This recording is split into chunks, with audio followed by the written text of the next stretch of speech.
오늘 함께 예배하니 감사합니다. 지난 주일부터 우리는 엘샤다이 곧 전능하신 하나님과 관련된 본문들을 함께 묵상하고 있습니다. 하나님의 약속과 성취 사이에 25년을 기다려야 했던 아브라함과 사라를 통해서 우리는 전능하신 하나님은 왜 이렇게 일하시는가 라는 그런 질문을 하고 지난 주일날 한번 그 대답을 잠깐 살펴보았습니다.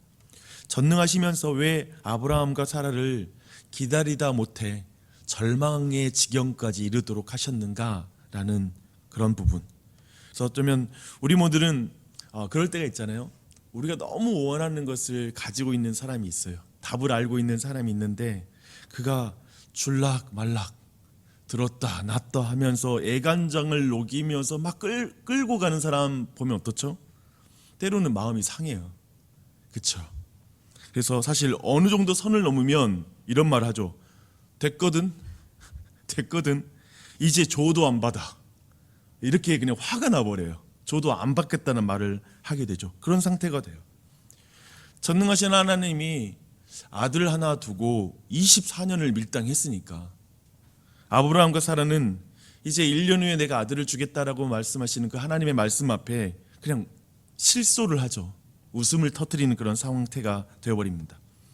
이후 말씀대로 아들을 주시지만 우리 모두는 이 모든 기사를 보지만 결과까지 다 봤지만 여전히 전능하신 하나님은 왜 이렇게 일하시는가라는 걸 우리의 실존에서는 그렇게 질문하지 않을 수가 없는 것이죠. 전능하신 하나님은 어떻게 세상을 통치하시는가? 이 주제, 이것이 바로 구약의 지혜서가 다루고 있는 주제입니다. 그것은 우리가 아는 그 지혜서는 뭐죠? 잠언, 전도서, 욥기, 이 세 가지 책이 바로 하나님, 전능하신 하나님의 이 세상의 통치 방식에 대해서 다루고 있는 책입니다.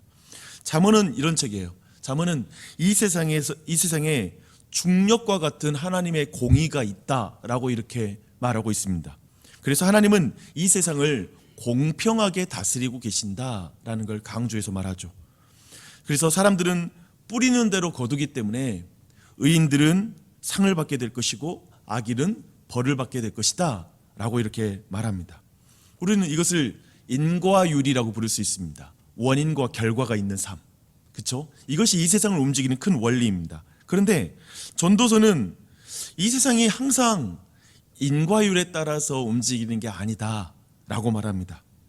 뿌리는 대로 거두는 것이 아니던데 라고 이렇게 말하는 것이죠. 항상 삶이 공정하지도 않기에 예측하기 힘든 인생이다. 인생에는 그렇게 우리의 손에 잡히는 게 아니라 어떤 의미에서 연기와 같은 거야, 헛된 거야, 헤벨이야 라고 이렇게 말합니다. 우리가 사는 세상을 한번 보십시오.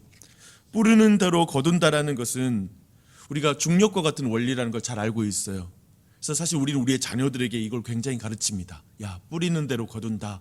노력해야 돼. 그래야 좋은 결과 얻어 라고 말하죠. 하지만 그 중력이 사라지는 것 같은 삶의 결과들을 두고 너무 당혹스럽죠.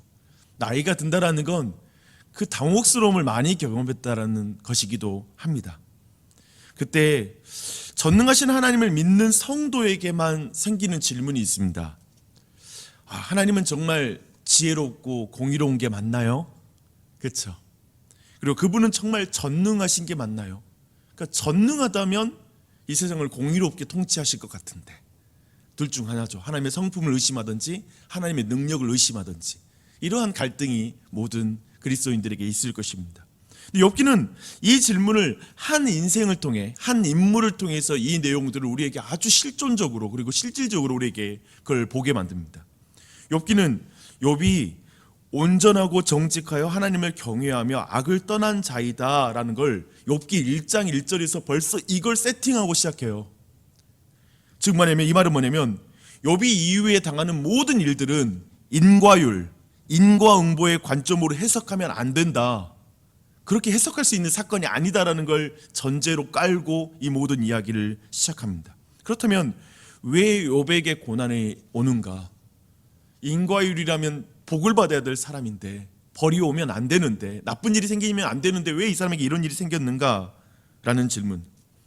하나님이 그 이유를 하나의 천상의 특별한 어떤 그 회의에서 보여주고 있죠. 하나님이 세상을 두루 다니다가 하나님께 나아온 사탄에게 특별히 사탄이라는 뜻은 히브리어로 반대하는 자라는 뜻입니다. 이 반대하는 자가 하나님 앞에 나왔을 때 하나님이 욥을 자랑합니다. 너 욥도 봤어? 그가 얼마나 순전하고 온전한 믿음을 가진지, 얼마나 나를 경외하는지 봤어? 라고 이렇게 자랑을 하는데 이게 발단이 됩니다. 하나님을 반대하는 자인 사탄은 하나님께 묻습니다. 욥이 까닭 없이 하나님을 경외하리이까? 이 말은 욥이 하나님이 참으로 선하고 좋아서 하나님을 경외하는 것일까요? 아니요. 하나님이 그에게 복을 주기 때문에 하나님을 경외하는 것입니다. 라고 이렇게 말합니다. 그리고 하나님이 주신 모든 좋은 선물들 다 거두면 그의 진짜 모습이 드러날 것입니다. 라고 이렇게 말하죠. 사탄은 어떤 의미에서 욥이 인과율에 갇혀서 하나님을 섬기고 있다고 말하는 거예요. 하나님이 이렇게 복을 주니까 경외하는 것이죠. 인과율이죠. 그렇죠? 그 안에서 하나님을 섬기고 있다라고 말합니다. 그래서 어떤 의미에서 욥은 인과율에 따라 복을 받으려고 하나님을 이용하고 있는 거예요 라고 이렇게 말하죠. 그래서 하나님은 사탄이 욥의 생명만 빼놓고 모든 선물을 거둬가는 걸 허락합니다. 욥은 사랑하는 가족, 소중한 재산, 그리고 그의 건강을 잃어버립니다. 하루아침에 눈을 떠보니까 아내는 그를 저주하며 떠나갑니다. 그래도 욥은 그의 입술로 범죄하지 않았다라고 성경은 말하고 있습니다. 2장까지만. 우리가 이제 2장까지 설교를 듣고 그 다음부터는 설교를 거의 안 들었잖아요. 그래서 그 이후에 욥의 이야기가 어떻게 펼쳐진지 잘 모르는데 3장부터 욥은 자신의 생일을 저주하기 시작합니다. 내 아이가 내 앞에 와서 나를 왜 낳았어? 이러려면 그 순간 우리는 가장 비참해지죠. 욥이 그 짓을 합니다. 자기의 생일을 저주합니다. 그리고 이후 욥을 위로하겠다고 욥의 친구들 몇 명이 그를 찾아옵니다. 그들은 모두 대강 이런 말을 해요. 욥, 야, 이런 결과가 닥친 것을 보면 너는 하나님께 크게 범죄한 것이 틀림이 없어. 보통 큰 죄를 저지른 게 아니야. 하나님은 공의로우시고 그분은 공평과 정의로 세상을 다스리고 계신 분이라고. 그런 전능하신 분이야. 그렇다면 그 하나님의 성품을 생각할 때 지금 너가 경험하고 있는 이 삶의 결과는, 이 비참한 결과는 분명히 하나님께 이런 벌을 받을 만한 죄를 지었기 때문에 이런 일을 네가 당하는 거야 라고 이렇게 계속해서 말하죠. 욥은 친구들의 이런 말에 동의하지 않고 일일이 반박합니다. 아파도 지독해요. 끝까지 반박합니다. 친구들은 이제 욥이 이런 일을 당한 이유로 나중에 이제 대화가 계속 반복되잖아요. 대화의 반복이 얼마나 무서운 줄 아세요? 친구들은 있잖아요. 욥이 이런 일을 당할 이유로 추정되는 죄들을 나열하기 시작합니다. 너 혹시 이런 죄를 지었기 때문이 아닐까? 이런 죄를 네가 지은 것 같아 라고 죄를 나열하기 시작하죠. 쉽게 말하면 죄를 깨닫지 못해, 그들의 입장에, 친구들의 입장에서는 죄를 깨닫지 못하고 완고한 욥에게 죄를 깨닫게 해주려고 노력합니다. 욥을 죄인으로 만들려고 안달이 납니다. 근데 욥은 친구들이 계속되는 압박이 좀 이제 어때요? 제가 볼 때 몸도 아프고 몸도 간지럽잖아요. 고름도 나오고 귀찮잖아요. 저는 좀 이럴 것 같아요. 내가 졌어. 내가 그래 맞아. 니네 말대로 죄인이야. 됐냐? 꺼져. 그럴 것 같아. 그렇죠? 귀찮잖아. 이제 막 말하는 것도 막 겉돌고 막 말도 안 통하면 우리 막 귀찮아지잖아요. 됐다고 가라고. 네 말이 맞아. 그렇게 생각하고 가. 그럴 것 같아요. 근데 보십시오. 오늘 말씀 5절 보십시오. 나는 결코 너희를 옳다 하지 아니하겠고 내가 죽기 전에는 나의 온전함을 버리지 아니할 것이라.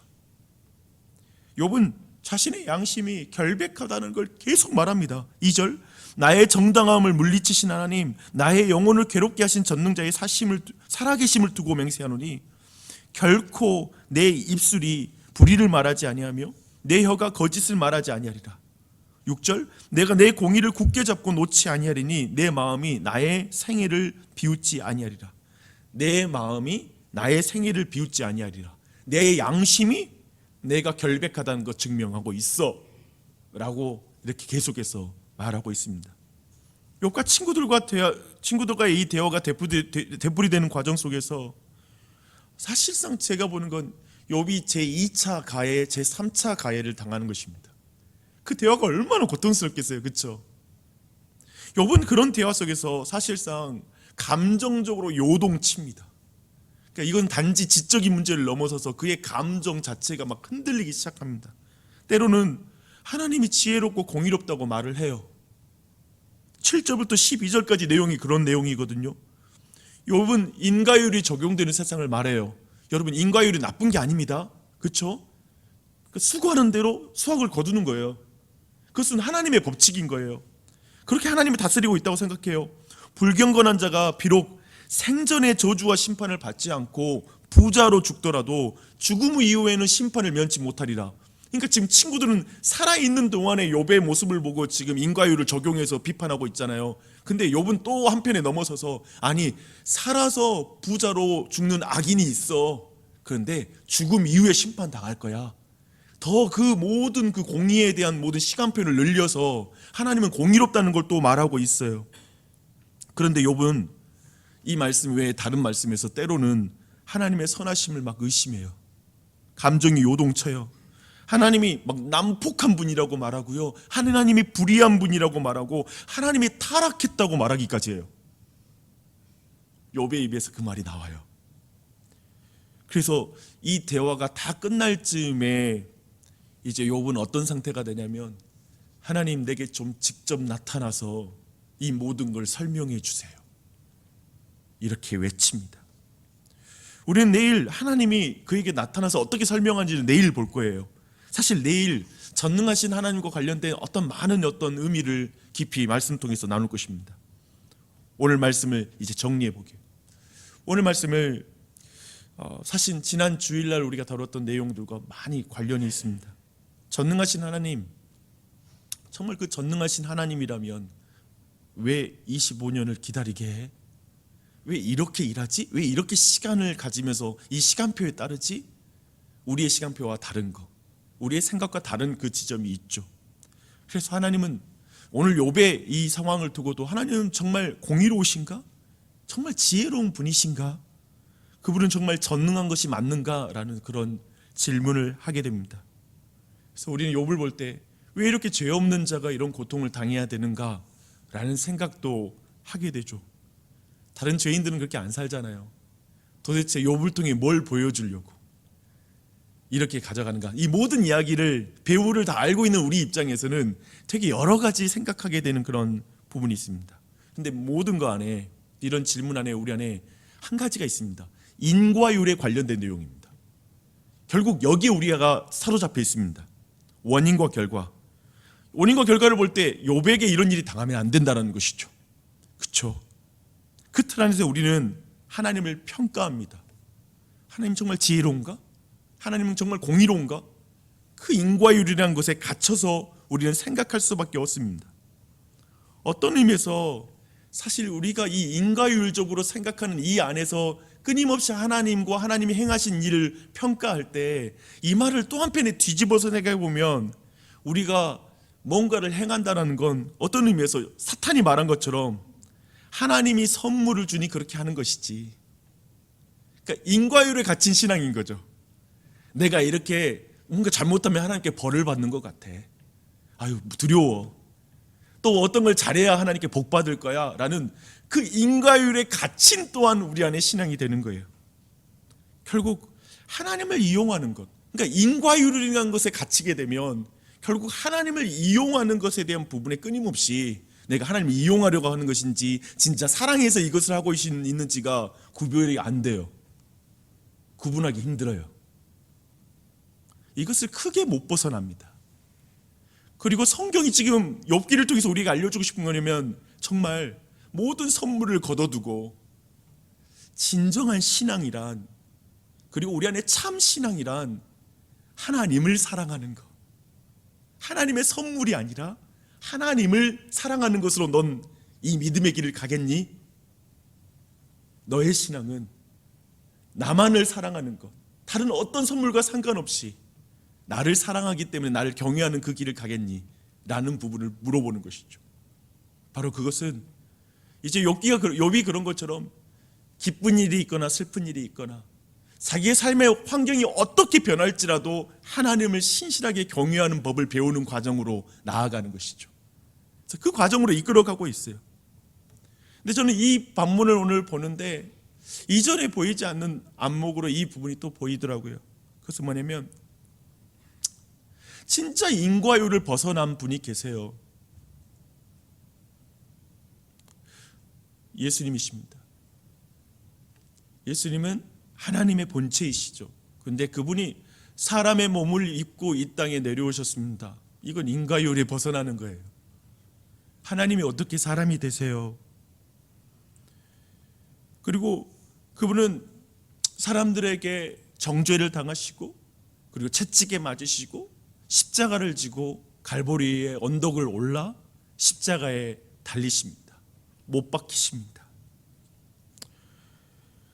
욥은 사실은 자신이 무죄하다고 엄청 떠들어댔어요. 하나님 왜 나를 내가 그렇게 큰 죄 짓지 않았는데 왜 나를 이렇게 끌어가세요? 라고 막 항변했어요. 근데 우리 구주 예수님은 잠잠히 그 일을 감당하셨어요. 아무 말씀 안 하시고 그 일을 감당하세요. 인과율에 맞지 않아요. 어떻게 이럴 수 있죠? 왜 하나님이 이래야 되죠? 저는 예수님이 놀랍게도 두 가지의 인과율을 충족시키고 있는데 한편은 인과율 안에 갇히셨고 인과율에 속하시는데 한 가지는 뭐냐면 모든 사람의 죄를 기어코 감당하시는 것에 인과율을 감당하시는 거죠. 그분은 정확하게 인과율을 초월하는 분이시지만 인과율 위에 계시는 하나님이시지만 기꺼이 사람들이 받아야 될 저주와 사람들이 받아야 될 죽음을 대신 당하시는 것에 있어서 타협하지 않으세요. 그 안에 들어오세요. 그리고 우리를 위해서 대신 십자가를 지고 계십니다.